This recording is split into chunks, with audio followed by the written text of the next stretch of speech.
Fitness apps can be a hit or a miss. A lot of the times they can seem fun, inviting, and easy to use, and they often are. But the thing with fitness apps is, it's hard to stick with them. In fact, fitness apps have one of the highest user churn rates out of any other app category. I think it's nothing to do with the mechanisms and designs of fitness apps, but more so with the act of getting fit itself. Without the right reasons and motivations, it can be hard to make yourself get up and get active. Much to the realization of developers, push notifications, badges, and avatars just really aren't enough of a driving factor to stick with an app. There's a reason why most people stop using these apps after 90 days. In my opinion, this isn't really a bad thing. It's more like a learning experience. Every attempt at leveraging technology to get people fit is a new way of learning what works and what doesn't. I think it's important to note that I'm not saying that these apps don't work. It's just that there's clearly an issue of getting people to stick with using them. One solution developers have found to potentially alleviate this is to facilitate physical activity through the world of mixed reality storytelling. Before we get into that, let's take a step back and look at the fitness technology world today. If you look at what dominates the current app landscape, you will find that social media apps and gaming apps are at the top. The primal instinct social media applications let us tap into has been so effective that psychologists estimate that as many as 5 to 10% of Americans meet the criteria for social media addiction today. This can be attributed to the dopamine-inducing social environments that are baked into all the popular social media applications. Facebook, Snapchat, and Instagram produce the same neural circuitry that is caused by gambling and recreational drugs to keep consumers using their products as much as possible. Games, on the other hand, motivate millions of users globally to spend time and money towards completing oftentimes menial tasks. In the contemporary digital age, gamification is the current buzzword used to describe the ability to capture the tactics used in games and apply them to non-game contexts. Gamifications include badges, leaderboards, and points. The notion of gamification can be broken down into several components, as described in Burke's 2016 book, Gamify: How Gamification Motivates People to Do Extraordinary Things. Game mechanics refer to the individual components seen in games such as points or leaderboards. Experience design describes the journey the players take with these elements. This includes the game's storyline, play space, and gameplay itself. Gamification seeks to engage with the user digitally rather than personally. This means the player will interact with smartphones, wearables, and other digital devices. The goal of gamification is to motivate people to change behaviors or develop skills, or to drive innovation. Gamification focuses on enabling players to achieve their goals, and as a consequence, the organization achieves its goals. In 2018, games were the most downloaded category in the App Store, with health and fitness not even being in the top 10 on either Google Play or iOS. The only fitness-related items that ranked highly in terms of usage was seen in the global phenomenon of Pokemon Go, which was the 8th most played game globally. Due to the popularity of games and social media applications, it's not surprising that fitness applications seek to embed sociability and gamification into their designs as well, with the hope that these elements will aid users in forming healthier habits. Research indicates that this exact area is where fitness apps need the most improvement. Simply tying in leaderboards, badges, and points into a fitness experience is not enough to facilitate behavior change. Games ultimately end, and when the novelty of prizes like points and leaderboards eventually wear off, the experience becomes monotonous and users end up quitting. Although system rewards support reflection and offer early-stage motivation, researchers also suggest that it may be worthwhile to consider broader reward types, such as real-world rewards. In a study ran in 2014, researchers reviewed over 132 health and fitness apps in the iOS App Store and analyzed their use of gamification components. The objective of the study was to analyze the gamification of health and fitness apps as a potential component of influence on a consumer's health behavior.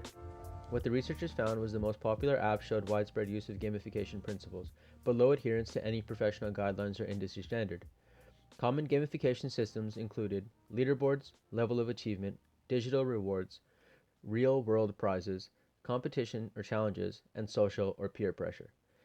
It is clear that the use of gamification is heavily influenced by the video game industry.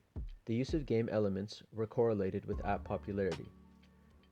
Perhaps this can be attributed to the ease of use the app seems like it may entail. It can be easier to explain a concept to a user as a game than a set of principles or patterns outside the context of a game.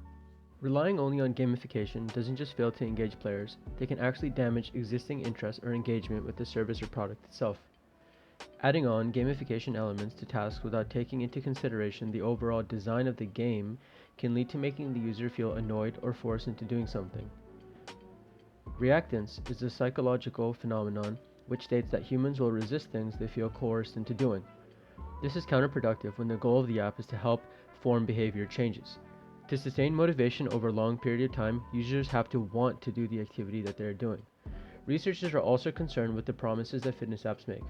In a study done in 2018, researchers were only able to find 6 systematic reviews, which included only 23 randomized controlled trials, which is the golden standard for medical research since 2008.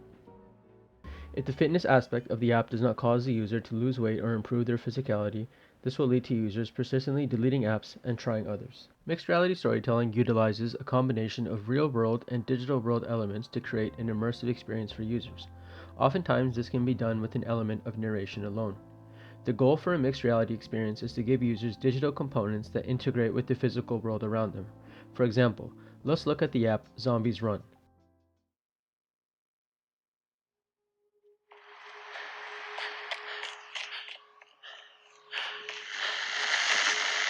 Can you see what's happening? No one is getting cured. There is no cure.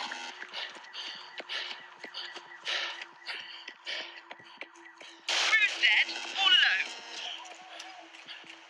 Don't want you getting infected, do we? It's still alive. Zombies Run is an app developed by a London-based studio, Six to Start. The app provides users with an audio experience that plays to users as they go for their run that puts them in a post-apocalyptic world filled with zombies. If you're chased by zombies, you'll have to speed up. You're a runner en route to one of humanity's last remaining outposts. They need your help to gather supplies, rescue survivors, and defend their home. The app is pretty popular. There are currently over 200 missions and about 1 million players. But why did I decide to focus on mixed reality experiences in the first place, you might ask? Well, games like Zombies Run and other mixed reality story games like Pokemon Go have shown some pretty cool effects on users' motivations. Unlike other uses of gamification, Zombies Run did not rely on leaderboards and trophies, but rather used the narrative structure of a quest to influence running activities. Users receive a series of audio-based quests to act as a companion during their run. The audio companion sets the mood for the user and can often influence the pace the user is expected to complete. The app influences the way users run in 3 ways. First, the app influences the way users organize their runs. Users would purposely change their location for where they could run just so they would not be distracted. Users would also run at specific times to match the mission environment. For example, choosing to run at night versus during the day. Another example would be to set up their run so that they arrive at their home base in the app the same time they arrive at their home. The user's main motivation was to align their physical life with the digital framework of the app. The app did not provide an orchestrator, but rather provided a fictional world and helped users match it with the physical world. Researchers suggest that, rather than controlling players' actions, designers should seek to provide alignment with the physical world and virtual world. The second thing the app did was influence the running routine itself. Users changed their routine to match the progression found in the story of the app and its perceived time. Users changed their pace, goals, and habits to match acceptable criteria for completing missions. It is important to note, though, that some users did not like this feature.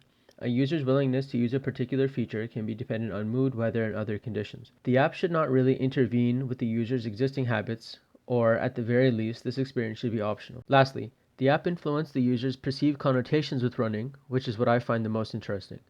The narrative provided by the app helped people provide a meaning to their run.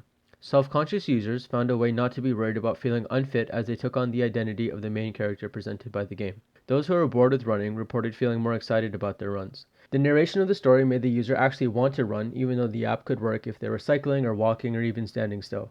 Interestingly enough, though, there are no leaderboards and badges in Zombies Run, which is a feature that is common in a lot of health and fitness apps that utilize gamification. The active narration was enough to get users to accomplish their goals that the developers wanted. Researchers suspect that the addition of a story in combination with an activity can make the activity more enjoyable. This is comparable to anecdotal accounts of people saying that they like to listen to audiobooks or podcasts while they run. So I'm not really much of a runner. I have no problem being able to run if I have a reason to do so, but running for running's sake, I can't really do that. That's why I'm interested in Zombies Run, especially if it can motivate me to change how I feel about running itself. I definitely had a similar experience using Pokemon Go in the past. The app has made me walk for way longer than I intended, especially if I have someone to play with. If we go through the UI of Zombies Run, we see that at first it gives you an option to log in or sign up, but I decided to skip that part, and I'm glad it let me continue without having to really make an account. There are 5 tabs in the menu system: Home, Missions, Base, Codex, and more. From the start, I'm not too sure what base or codex mean, but I'm assuming it's further game elements that tie into the missions of the story. The home menu also seems to display content outside of the app, which I don't really like, as it takes away from the intended immersion I'm expecting from the app. With that being said, let's get started with the first mission and take a look at what a mixed reality story can look like.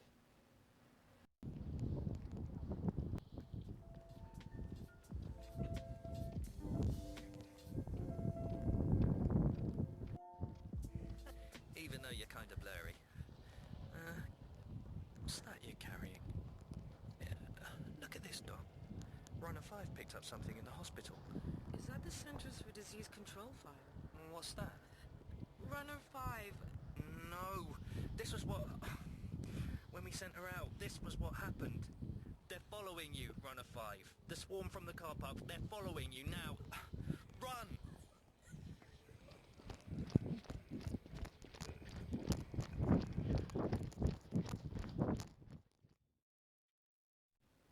The first thing I have to know is that I'm glad the app doesn't force you to run. Despite the name, it can be zombies run, zombies stroll, zombies slug around.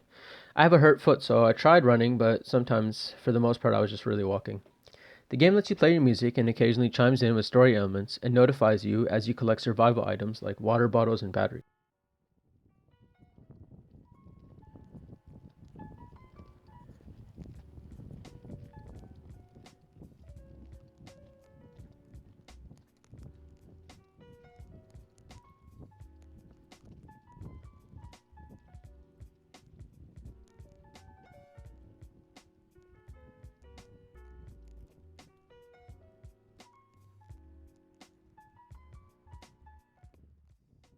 Why are they so fast? They never run. Why are they running? Runner 5, Runner 5, they're gaining on you. Runner 5, you're not far from the gates now. If you can keep going, we'll send some people with guns out to meet you. Only one zombie is close to reaching you. Just put on a burst of speed now. God. It's her. I can see her. It's Alice. It's the old Runner 5. She's the one chasing you. She's still wearing her headset. She's... Runner 5, it's Runner 7 here, head of runners. The doctors told me you found something useful in the hospital. We're sending out a couple of people to bring you in.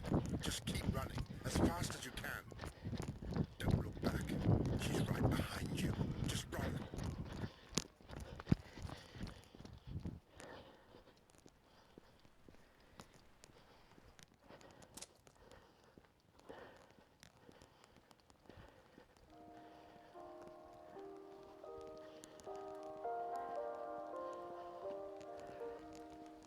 Pass 3 kilometers in 15 minutes.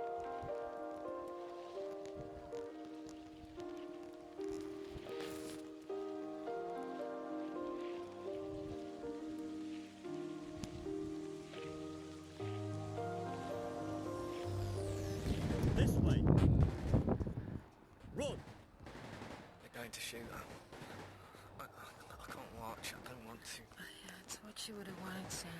You know it is. She wouldn't have wanted to live like this. Run! We've got her covered.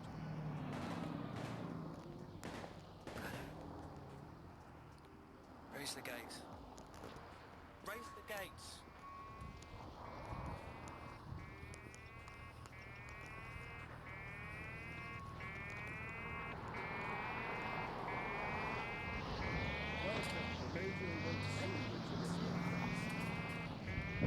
Hey, get to see you in the flesh. The totally unbroken skin, not bitten by zombies' flesh. Right. Step back, everyone. Don't crowd.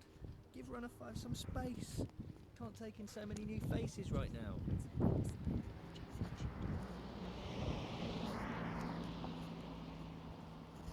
Next time on Zombies Run.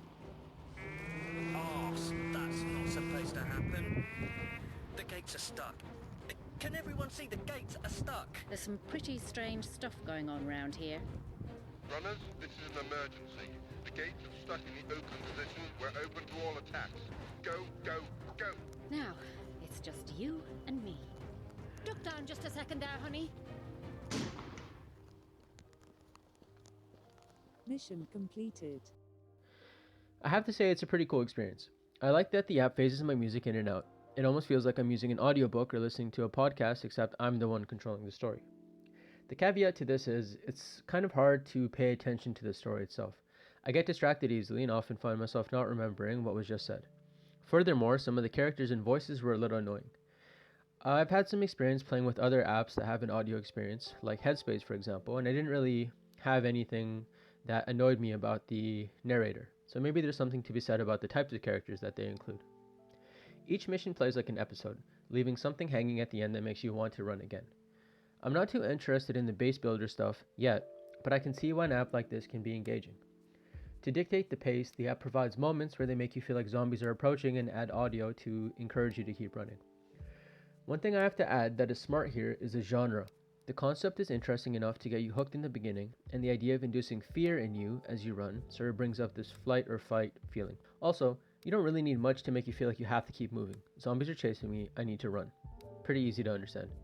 If it was something else, maybe I would retain less of what was going on, and the story wouldn't have had much of an impact on me. In conclusion, I think that applying mixed reality storytelling to get people moving is a really interesting development happening in fitness technology. It moves away from traditional fitness apps and spins things in a way where you actually want to move. It's clear about what it wants from you, and physical activity is what prompts the story to continue. All the gamification elements revolve around you moving. I hope to see more apps like Zombies Run and Pokemon Go in the App Store, and I'm really curious to see just where this little world of mixed reality storytelling can take us.